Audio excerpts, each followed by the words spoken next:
नमस्कार दोस्तों, आज हम बात करेंगे नशाचार्य प्रशांत के बारे में। इनकी अधिकतम बातें हिंदू धर्म के विरोध में होती है।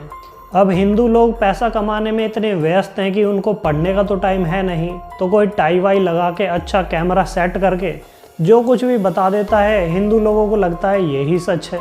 आज की इस वीडियो में हम बात करेंगे नशाचार्य प्रशांत के बारे में। मैक्स मूलर ने मनुस्मृति के साथ क्या छेड़छाड़ की, मनुस्मृति का वास्तविक स्वरूप क्या है और श्रुति और स्मृति में क्या अंतर होता है। चलिए शुरू करते हैं। आपका ये ग्रंथ है जो अभी एकदम नया नया है, 500,000 साल। ये स्मृति वगैरह की बात आपको तुरंत छोड़ देनी है। तो पहली बात तो ये समझिए कि ग्रंथों के अलग अलग स्तर हैं। निचले स्तर के ग्रंथों में चिपक के उलझ के मत रह जाइए। इनका कहना है मनुस्मृति काफी निचले दर्जे की पुस्तक है, इसको आए 500 साल ही हुए हैं, ज्यादा पुरानी नहीं है स्मृति। क्या वाकई मनुस्मृति निचले दर्जे की पुस्तक है? आइए जानते हैं। मेरे पास है मनुस्मृति असली वाली, नकली वाली नहीं है। इसके 8वें अध्याय के 319 और 317 नंबर जो श्लोक है, मनुस्मृति का ये श्लोक वाल्मीकि रामायण के अंदर सर्ग 18 श्लोक 31-32 same to same as it is आता है। मनुस्मृति में मनु महाराज ने भी यही कहा है, राजभी कृतदंडास्तु कृत्वा पापानि मानवाः निर्मला स्वर्गमायान्ति संतः सुकृतिनो पथा। तो अब मुझे ये बताएं नशाचार्य जी, मनुस्मृति निचले दर्जे का ग्रंथ है, तो राम जी मनुस्मृति का इम्प्लीमेंट क्यों कर रहे हैं अपने जीवन में? जवाब दें मुझे। यहाँ तक कि महाभारत के शांति पर्व में एक श्लोक आता है जिसमें वर्णन आता है महर्षि मनु के उपदेशों को संग्रह करके स्मृतियाँ बनाई गई हैं। तो प्रशांत जी, रामायण में भी उल्लेख है, महाभारत में भी उल्लेख है, तो महाभारत को तो आप 5000 साल पुराना तो मानते ही हैं ना।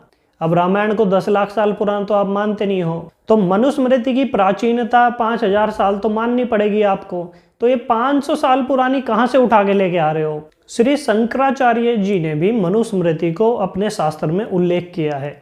वेदांत 3:1-14 का सूत्र व्याख्या में शंकराचार्य जी लिखते हैं, महर्षि मनु और महर्षि व्यास आदि शिष्ट पुरुषों के कथन स्मृति के अंतर्गत आते हैं। और इनका ये भी कहना है कि मनुस्मृति को जरूरत से ज्यादा प्रसिद्धि मिल गई। प्रसिद्धि क्यों ना मिले जब भगवान श्री राम मनुस्मृति को अपने जीवन में पालन कर रहे हैं। महाभारत में भी मनुस्मृति का उल्लेख आता है। जितना मैंने इतिहास पढ़ा है, मुझे तो कहीं नहीं दिखाई दिया कि किसी राजा ने मनुस्मृति को अपने राज्य का संविधान बना रखा हो, एकदम भी नहीं। महाभारत में ऐसे काफी सारे श्लोक आए हैं जो बताते हैं कि उस समय मनुस्मृति को संविधान के रूप में अपनाया हुआ था। मनुस्मृति के अध्याय 6 का 45वां श्लोक एज इट इज आता है शांति पर्व के अंदर। महाभारत अध्याय 2 श्लोक संख्या 120 और 95। महाभारत में अनुशासन पर्व श्लोक संख्या 104 में जैसे का तैसा आया है। मनुस्मृति अध्याय 2 श्लोक संख्या 157 एज इट इज आया है शांति पर्व 36 से 47 तक। लगभग 50 श्लोक ऐसे हैं जो एज इट इज महाभारत के अंदर आए हैं मनुस्मृति के। और आप बात करते हो कि किसी राजा ने अपनाया नहीं, बात तो ये है आपने पढ़ा नहीं। और कुछ ऐसे ही श्लोक मनुस्मृति के रामायण के अंदर भी आते हैं एज इट इज।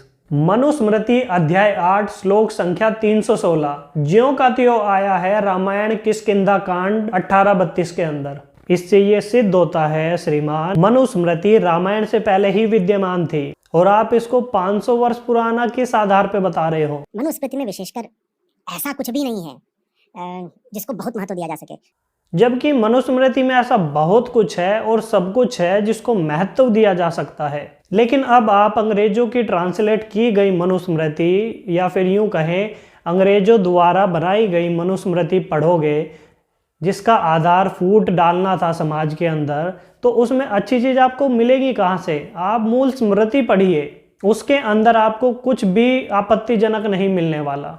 वैसे तो आपको संस्कृत आती नहीं है, तो इंग्लिश ट्रांसलेशन पढ़ रहे हैं आप अंग्रेजों की। और मैं ये बताना चाहूँगा दर्शकों को, जो ये प्रशांत त्रिपाठी हैं, ये फंडेड हैं रोकफेलर रोथस्चिल्ड द्वारा, क्योंकि इस व्यक्ति का काम है हिंदू धर्म को तोड़ना। उपनिषदों में जो बातें नहीं बताई गई उनको ये उपनिषद की बातें बोल के लोगों में प्रचारित कर रहा है।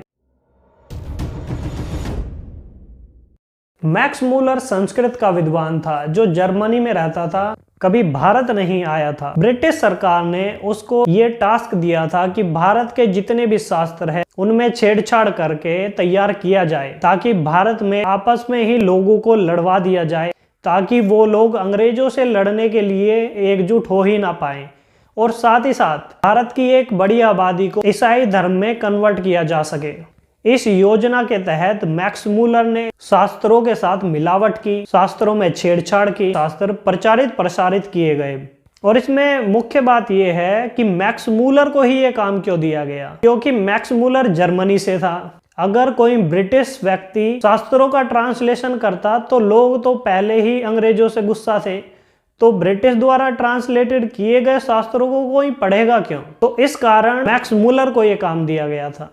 मैक्स मूलर एक ईसाई धर्म प्रचारक था जिसने ईसाइयत के लिए अपनी धार्मिक लड़ाइयाँ भाषा विज्ञान और वेद भाष्य के आड़ में लड़ी। उसने जीवन भर ब्रिटिश मिशनरी का इस्तेमाल हिंदुओं के धर्मांतरण के लिए व्यापक रूप से प्रयोग किया। Volume 1 page number 357। मेरे पिछले 20 वर्षों में मुख्य काम भारत के प्राचीन ग्रंथों पर केंद्रित रहे हैं। हालांकि मैं कभी भारत नहीं गया हूँ, भारत एक बार जीता जा चुका है, लेकिन भारत को फिर से दोबारा जीता जाना चाहिए और ये दूसरी लड़ाई ईसाई मजहब की शिक्षाओं के द्वारा होनी चाहिए। अभी हाल ही में ईसाई शिक्षा के लिए काफी कुछ किया जा चुका है। मैक्स मूलर कहता है कि भारत की ईसाइयत भले ही हमारी ईसाइयत जैसी ना हो, लेकिन भारत का प्राचीन धर्म हम डुबा चुके हैं। यदि यहाँ पर फिर भी ईसाइयत ना फैले तो फिर इसमें किसका दोष होगा? तो ब्रिटिश काल के दौरान मैक्स मूलर ने जम के काम किया हमारे शास्त्रों में मिलावट करने का। जितनी भी मनुस्मृति के अंदर आपत्तिजनक चीजें मिलती हैं वो मैक्स मूलर की ही देन है।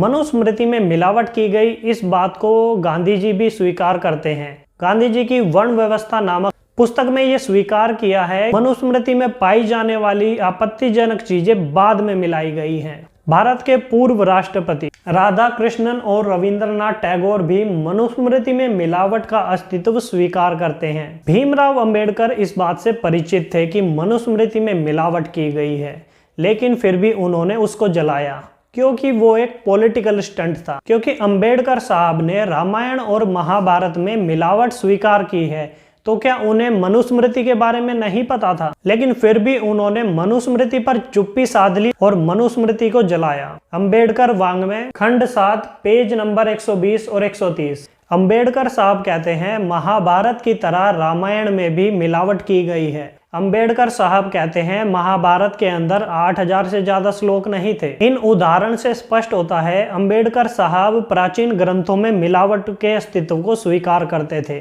अब प्रश्न ये उठता है कि अंबेडकर साहब ने फिर मनुस्मृति को क्यों जलाया जब वो जानते थे कि मनुस्मृति में भी मिलावट हुई है?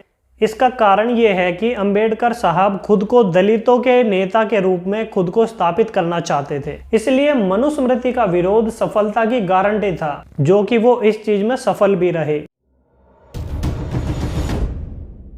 पहले ये समझो श्रुति और स्मृति में अंतर क्या होता है। श्रुति का मतलब होता है वेद, ईश्वरीय ज्ञान, शाश्वत ज्ञान। स्मृति का तात्पर्य है ऋषियों द्वारा रचित वेदानुकूल नियम और परंपराएं। तो इससे स्पष्ट होता है कि वेद के अनुकूल जो भी नियम परंपराएं बनाई जाती हैं उनको स्मृति कहा जाता है। अब समझते हैं महर्षि मनु की मानसिकता क्या है। मनुस्मृति के प्रथम अध्याय के श्लोक संख्या 63, वेदो अखिलो धर्म मूलम, अर्थात वेद ही संपूर्ण धर्म का मूल है। तो महर्षि मनु की मानसिकता है वेद, और वेदों में कुछ भी आपत्तिजनक नहीं है। तो मनुस्मृति के प्रथम अध्याय के 63वें श्लोक से हमें स्पष्ट होता है महर्षि मनु ने वेदों के आधार पर मनुस्मृति का निर्माण किया है। मैं चुनौती देता हूं कोई माइका लाल वेदों में आपत्तिजनक चीजें ढूंढ के ला दे। और पहले ही अध्याय का 69वां श्लोक ये कहता है धर्म को जानने के लिए वेद ही परम प्रमाण है। तो यहाँ से स्पष्ट हो जाता है वेदों के आधार पर ही मनुस्मृति तैयार की गई है।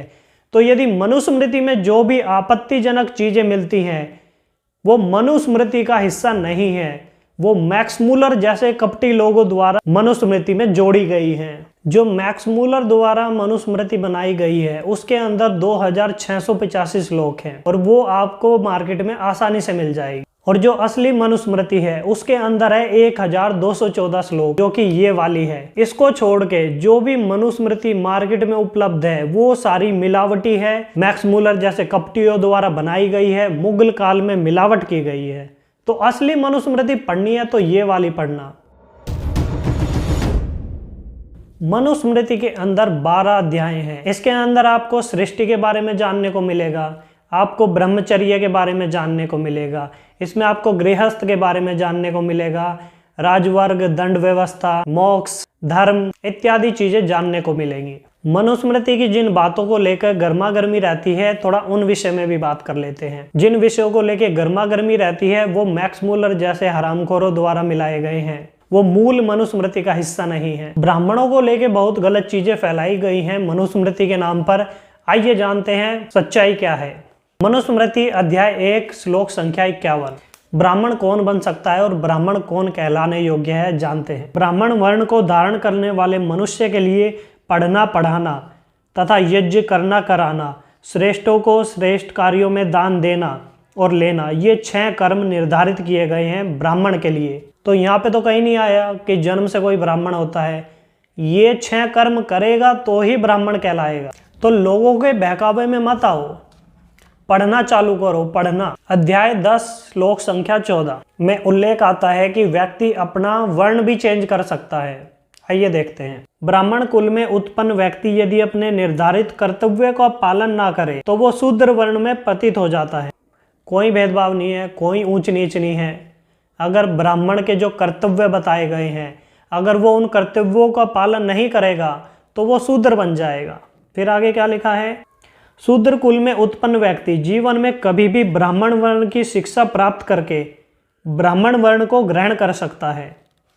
कहाँ आ गया जातिवाद, कहाँ है ऊंच नीच, कहाँ है भेदभाव? पढ़ना चालू करो, पढ़ना, किसी के बहकावे में मत आओ। असली वाली मनुस्मृति पढ़ो, मैक्स मूलर वाली छोड़ दो। गुलामी काल में जो छेड़छाड़ हुई ग्रंथों को, उनको मत पढ़ो। ऑथेंटिक जगह से पुस्तकें पढ़ो। और कुछ लोग कहते हैं मनुस्मृति में मांस खाने का उल्लेख आता है, बिल्कुल नहीं आता। मनुस्मृति के 5वें अध्याय के 12वां श्लोक क्या कहता है?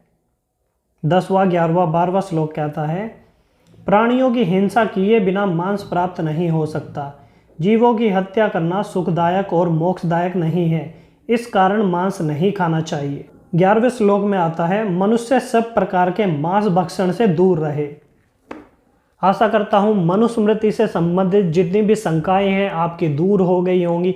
वीडियो अच्छा लगा तो लाइक करें, शेयर करें, चैनल को सब्सक्राइब करें। जय हिंद, वंदे मातरम।